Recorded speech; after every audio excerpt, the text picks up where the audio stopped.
కమ్మని ఉల్లిపాయ పెరుగు పచ్చడి ఎలా చేసుకోవాలో చూసేద్దాం. ముందుగా ప్యాన్లో ఆయిల్ వేసుకొని ఆయిల్ వేడయ్యాక 2 టీ స్పూన్లు ధనియాలు, 2 టీ స్పూన్లు పల్లీలు, 4 పీల్ చేసిన వెల్లుల్లి, 4 పచ్చిమిర్చి వేసుకొని దోరగా ఫ్రై చేసుకోవాలి.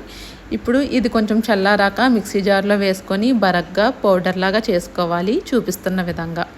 తర్వాత అదే ప్యాన్లో కొంచెం ఆయిల్ వేసుకొని ఉల్లిపాయలు కట్ చేసుకొని అందులోకి వేసుకొని ఉల్లిపాయలు కొంచెం ట్రాన్స్పరెంట్ అయ్యే వరకు ఫ్రై చేసుకొని ముందుగానే మనం చేసి పెట్టుకున్న పల్లి కారం కూడా అందులో వేసుకొని ఒకసారి ఫ్రై చేయాలి.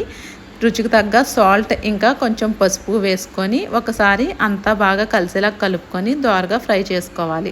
ఇప్పుడు కమ్మని పెరుగు తీసుకొని ముందుగా మనం ఫ్రై చేసుకున్న మిశ్రమం ఏదైతే ఉందో అది పెరుగులో వేసుకొని అంతా కలిసేలాగా బాగా కలుపుకోవాలి. అంతే అండి, చాలా సింపుల్గా 10 మినిట్స్లో చేసుకోవాలి. ఇంట్లో కూరగాయలు లేనప్పుడు ఏం చేయాలో అర్థం కానప్పుడు ఒకసారి ఈ రెసిపీ ట్రై చేసి చూడండి, చాలా బాగుంటుంది.